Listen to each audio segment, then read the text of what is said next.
Hello and welcome to a video where we're talking about how you actually go about getting your level 90/89, surprisingly actually this time round, relic gear, which is the artifact armors and stuff like that. We'll be having a look at them, showcasing each one individually. But yeah, hi, this is just a generic sort of thing which introduces each video. This is the NPC which you will unlock when you're going through the story.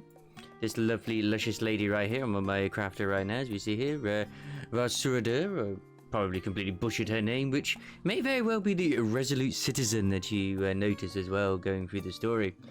Now, she has each and every single one available on her at the time. Tank, physical DPS, magic range DPS, and healer. So you can have a look through those on your own time if you wish. But there's nothing quite like actually having them on yourself as well. Oh, people are starting to actually spawn in. I had a very nice situation where no one was actually here, so it was quite a good, helpful time to do so and have a look at her. But anyway, yeah, once you get your respective jobs to 89, come to her and bada bing, bada boom, there you go. She'll have the gear ready there, willing and ready for you. You will not be able to unlock her until you've gone through to a certain MSQ point, so you need to get to the point where you actually do unlock her, and she will appear here. Which, if we just have a look on the map, whereabouts she is located, like right here in the Archon's design near the Agora. So she is at, she's basically where the empty spot is.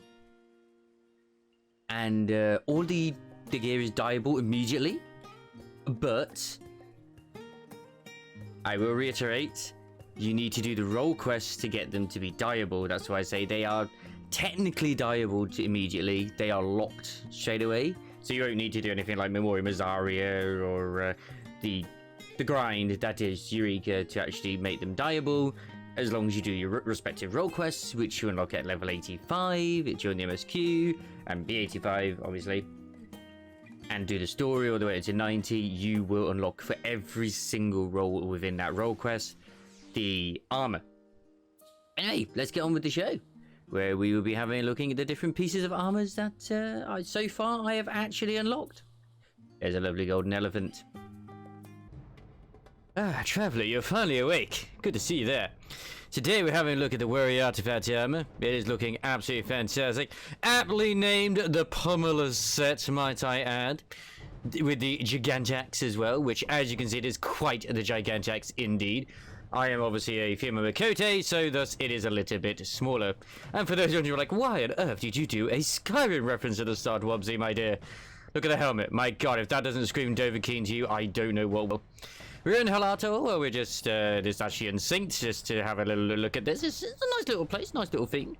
Didn't actually notice this before, but the gloves are kind of sealed off there for the fingers to protect yourself. Don't know why, I'd just rather punch them anyway. Should really have spikes on those, that'd be great, but they are kind of knuckle dusters anyway, so it kind of works. Anyway, let's have a look at this bad boy. As you can see right here, we have the lovely Dovahkiin helmet, which is exactly what I felt when I screamed when I saw it. I do not sadly believe this one does work with Vieras and Hrothgar. It may do, I don't know, I've not seen them with it, but as you can see here, at least with the chest, you can wear a neck piece, which right now I have the bell. I mean, honestly, with this outfit, I would rather have the scarf you get from the Void Ark, but you know what, I have the bell, so I'm not going to really complain or make a fuss. But yes, this pretty much almost looks the exact same on male and female, except for, like, obviously the boober bumps, but what can you do? What can you do? Let me just hang on a second, Rudo. I'm just going to hide the weapon for now, so we can get a better look at the gear itself. So we have ourselves a lovely little jacket here with some leather straps around as well, and a lovely little necklace around the thing too. Go back around here, so just very nice sort of brutal, raw destruction as Warriors are known for, with the spikes and the fur and everything. And I mean, this set I absolutely adore. Like, the Shadowbringers one was nice, but this one really feels like a proper evolution over the level 51. And as we went forward as well, it's just absolutely goddamn lovely. And then, of course, we've got the gloves here, the gauntlets, we've got spikes on the elbows, we got, like, the knuckle dusters I mentioned earlier here, too. A little fur trim there, got the belly shown with the belly button just there, too. Same on male as well, for those, you know, want to run around as the pretty bunny boy. And the legs, we've got the thigh gap, which once again is on mail as well, with the straps too. And of course the legs are kind of like thigh armor things too, with the boots, which very much reminisce of the level 50s there as well. And they got the gap for the tail, which should be the same for Aura / Makote too. I love this set, it's so good. Now if we just actually have a little lookaroo, we're going to just unequip that so you can actually see. You can see here like the actual like leg pieces are just a straight up basically hot pants / loincloth. It's very raw, very brutal once again, like the theme always goes. It is the Pummeler set, it is the Warrior one, it is delicious, absolutely amazing.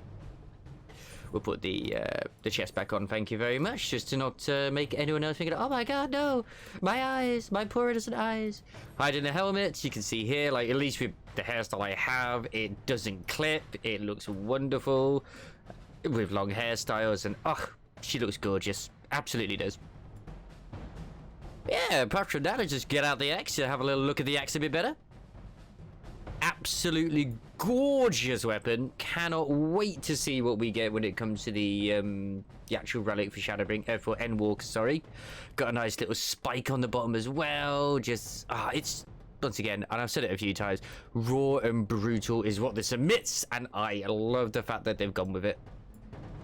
Because you know what, it's meant to be that sort of thing. It's meant to be the more DPS-y of the tanks in lore reasons, not in terms of actual in-game, but yeah. So it kind of makes sense. Like, even originally it was going to be a DPS was warrior, and they're like, actually now let's make it a tank, so you know people can have some fun other than the paladin sword. You know, I'm not a fan of paladin, I'm sorry. I've just noticed these as well on the leg pieces too, which is like, oh, I love this shawl, this little strap here as well. Just it's very nice too. But yeah, like little spike. Everything has spikes. Everything has blades and spikes. Activated or release.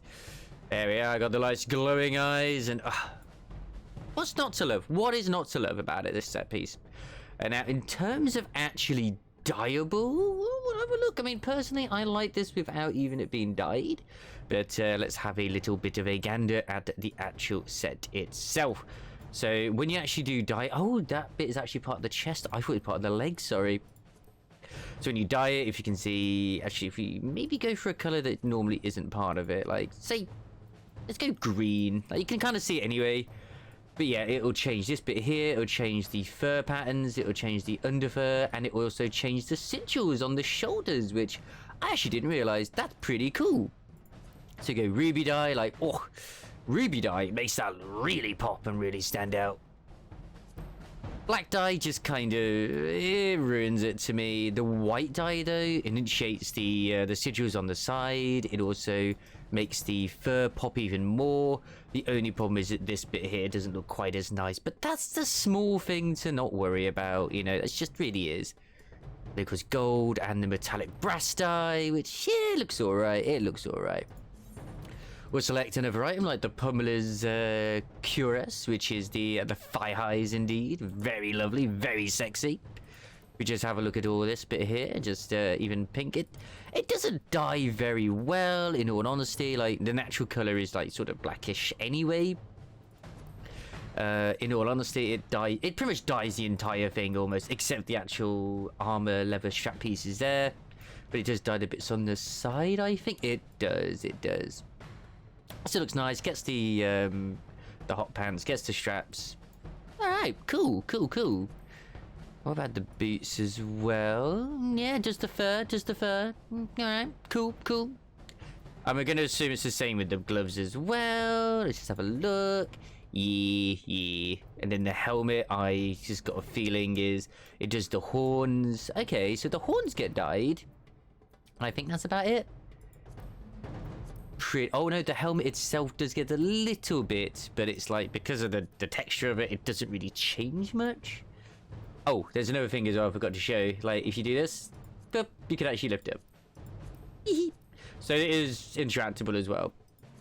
Anyway, the Gigantex as well is... Oh, hello. So yeah, this is what it looks like normally, as you can see. And as we go through the things, ruby dye makes that look really nice, the ruby red. Holy shit.